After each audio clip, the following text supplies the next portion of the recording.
السلام علیکم۔ حدیث جبریل علیہ السلام کے پہلے حصے میں ہم نے یہ جانا تھا کہ اسلام کیا ہے، اسلام کی حقیقت کیا ہے، اور یہ دین اسلام جو ہم تک نبیوں اور رسولوں کے ذریعے پہنچانے کا مقصد اس کے سوا کچھ نہیں ہے کہ انسان علم اور اعمال کو پاکیزہ بنائے اور اپنے نفس کا تزکیہ کر کے اعلیٰ اخلاق کا نمونہ بنے۔ تعصب، ضد، ہٹ درمی اور تکبر یعنی حق کو جانتے بوجھتے انکار کر دینے سے علم آلودہ یعنی گندا ہو جاتا ہے، جس کا نتیجہ کفر، شرک اور بدعت کے سوا کچھ نہیں نکلتا۔ اس کے برعکس انسان ایک سچے طالب علم کی حیثیت سے عاجزی کے ساتھ، پوری بصیرت اور تحقیق کے ساتھ حق کو جاننے کی کوشش میں لگتا ہے تو اللہ کی توفیق سے اس کا علم پاکیزہ ہوتا ہے، جس کے نتیجے میں اسے ایمان جیسی دولت حاصل ہوتی ہے۔ اب اتنی بات تو آپ سبھی کو معلوم ہو گئی ہوگی کہ ایمان صرف آنکھ بند کر کے مان لینے کا نام نہیں ہے، اس کے پیچھے غور و فکر، کوشش اور جدوجہد لازم ہے، تبھی وہ ایمان کی مٹھاس اور سچا ایمان پیدا ہو سکتا ہے جس کا تقاضا قرآن مجید کرتا ہے۔ ایمان لے آنا پڑتا ہے، جس طرح نماز کو پڑھنا پڑتا ہے، روزے کو رکھنا پڑتا ہے یا زکوٰۃ کو دینا پڑتا ہے، اسی طرح ایمان کو لے آنا پڑتا ہے۔ اس لیے اللہ رب العالمین قرآن مجید میں جب مسلمانوں سے مخاطب ہو کر کچھ فرماتا ہے تو یوں کہتا ہے کہ یا ایھا الذین آمنو، اے وہ لوگ جو ایمان لائے ہو۔ آئیے اب اس حدیث جبریل کا دوسرے حصے کا مطالعہ کرتے ہیں۔ حضرت عمر فاروق رضی اللہ تعالیٰ عنہ فرماتے ہیں کہ نبی صلی اللہ علیہ وسلم کا جواب سن کر اس شخص نے کہا کہ آپ نے بالکل ٹھیک فرمایا۔ اس پر صحابہ رضی اللہ تعالیٰ عنہ تعجب ہوئے کہ یہ شخص سوال بھی پوچھتا ہے اور جواب سن کر اس کی تصدیق بھی کرتا ہے۔ پھر اس شخص نے نبی صلی اللہ علیہ وسلم سے پوچھا کہ بتائیے ایمان کیا ہے؟ نبی صلی اللہ علیہ وسلم نے جواب دیا کہ آدمی اللہ پر ایمان لائے، اللہ کے فرشتوں پر ایمان لائے، اس کے پیغمبروں پر ایمان لائے، اللہ کی کتابوں پر ایمان لائے، قیامت پر ایمان لائے، اور اس چیز پر ایمان لائے کہ جو کچھ ہمارے ساتھ بھلائی اور برائی ہوتی ہے وہ سب اللہ کے طے شدہ منصوبے سے ہوتی ہے، یعنی تقدیر پر ایمان۔ یہ وہ چیزیں ہیں جو سورہ بقرہ کی آخر میں آیت نمبر 285 میں بیان ہوئی ہے۔ اللہ پر ایمان لانے کا مطلب یہ ہے کہ ہم سچے دل سے یہ مانیں کہ اللہ ہی تمام عالموں کا اور اس میں جو کچھ ہے سب کا وہی تنہا خالق و مالک ہے، وہی زندگی اور موت دیتا ہے، اس کے سوا کوئی نفع نقصان نہیں پہنچا سکتا، وہ ایک ہے، اس کا کوئی شریک یا پارٹنر نہیں، ہر تکلیف میں مصیبت میں اسی کو پکارا جائے، وہی شفا دینے والا ہے، اس کے سوا کوئی رزق دینے والا نہیں ہے۔ ہم اس کی تمام صفتیں سورہ حشر کی آیت نمبر 22 سے 24 میں پڑھ کر اس پر پختہ ایمان لا سکتے ہیں۔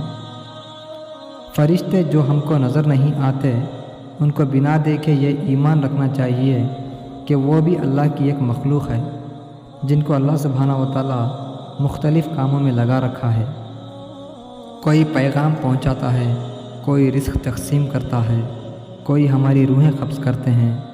ان کو انسان اور جنوں کی طرح خود ارادی یا خود اختیار نہیں دیا گیا ہے، اللہ نے انہیں نور سے پیدا کیا ہے۔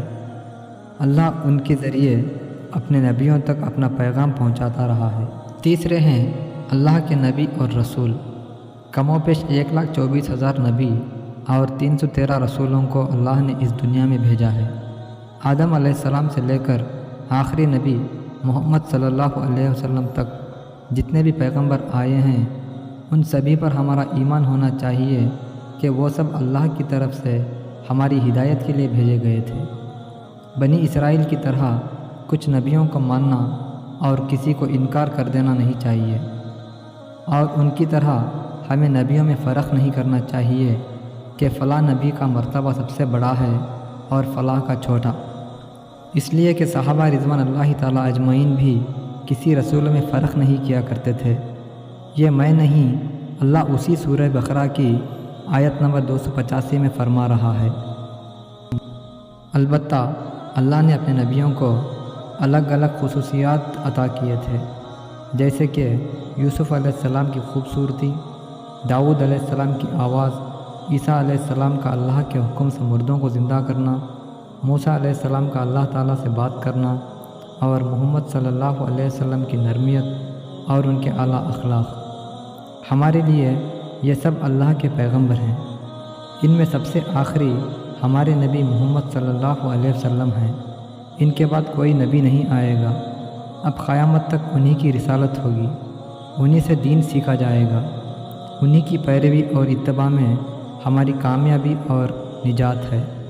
چوتھا، ان نبیوں اور رسولوں پر اللہ کی نازل کردہ کتابوں پر ایمان لانا کہ وہ اللہ کی طرف سے فرشتوں کے ذریعے اس کے خاص بندوں پر لوگوں کی ہدایت کے لیے اتاری گئی تھی، جن میں 4 کتابوں کا قرآن میں ذکر ہوا ہے۔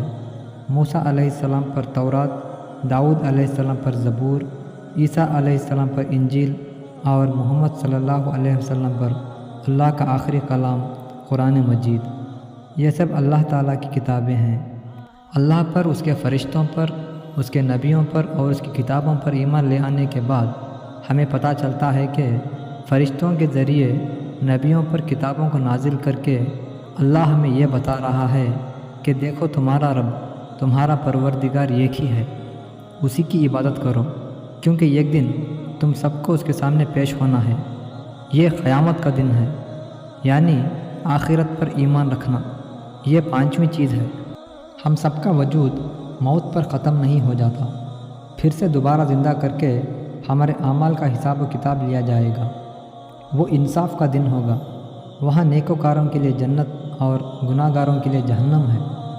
قیامت پر سچا ایمان کا مطلب یہ ہے کہ کسی پر ظلم کرنے سے ڈریں، کسی کا 1 روپیہ بھی ناحق کھانے سے پہلے یہ سوچے کہ اس کا حساب دینا پڑے گا۔ اس دن جس دن نہ کسی کا باپ، نہ کسی کا بیٹا، نہ کسی کا دوست کسی کے کام آئے گا، سوائے ایمان اور اعمال صالح کے، یعنی نیک اعمال کے۔ چھٹا اور آخری ہے تقدیر پر ایمان۔ یہ دنیا پیدا کر کے اللہ نے اسے ایسے ہی چھوڑ نہیں دیا ہے، بلکہ پورا کنٹرول اسی کے ہاتھ میں ہے۔ ہمارے کاموں میں، ہمارے بہت سے معاملات میں اللہ کے فیصلوں کا دخل ہوتا ہے۔ ہمارے والدین کون ہوں گے، کس جگہ ہم پیدا ہوں گے، ہمیں کتنا رزق دیا جائے گا، ہماری عمر کتنی ہوگی، ہمیں کون سے صلاحیتیں عطا کی جائے گی، ہمیں موت کہاں آئے گی، یہ سب قدر ہے۔ باقی سب کچھ ہم انسانوں پر چھوڑ دیا ہے۔ ہمیں اپنے اندر موجود صلاحیتوں کو پہچان کر اس میں مہارت حاصل کرنا ہے۔ ہر کوئی ڈاکٹر نہیں بن سکتا، کوئی اچھا انجینئر ہوتا ہے، کوئی بڑا خطیب ہوتا ہے، کسی کی قرات خوبصورت ہوتی ہے۔ ہماری عقل اور ان صلاحیتوں کی مدد سے پوری محنت اور اللہ پر توکل رکھ کر ہم جو کچھ بھی کرتے ہیں اس میں اللہ سے بھلائی اور خیر کی امید رکھنا چاہیے۔ اس کے نتیجے میں جو کامیابی بھی ہمیں حاصل ہو اسے اللہ کا فضل سمجھ کر اس پر اللہ کا شکر ادا کریں، اور جو نقصانات، جو بھی ناکامی ملے اس پر صبر کرے اور اللہ کی مرضی سمجھ کر اس پر راضی رہے۔ یہ ہے اچھی بری تقدیر پر ایمان لانے کا اصل مطلب۔ دوستوں، یہ ایمان کے 6 ارکان ہیں۔ اس کو سمجھ کر جیسے ہی کوئی بندی یا بندہ سچے دل سے ایمان لے آتا ہے تو لازماً اس کو چاہیے کہ وہ نیک اعمال کریں، کیونکہ آخرت کی کامیابی صرف ایمان سے نہیں ملے گی بلکہ اس کے ساتھ عمل صالح لازم ہے۔ اس لیے اللہ سبحانہ و تعالیٰ بار بار قرآن مجید میں مفلحون یعنی فلاح پانے والوں کی نشانیاں یہ بتاتا ہے کہ وہ لوگ جو ایمان لے آئے اور نیک اعمال کرتے رہے انہی کے لیے کامیابی ہے اور کبھی نہ ختم ہونے والا اجر ہے۔ اس حدیث جبریل علیہ السلام کے آخری حصے میں 2 اور سوال ہیں، ایک احسان اور دوسرا قیامت کی نشانیاں۔ انشاءاللہ میرے اگلے ویڈیو میں اس کا خلاصہ پیش کروں گا۔ السلام علیکم۔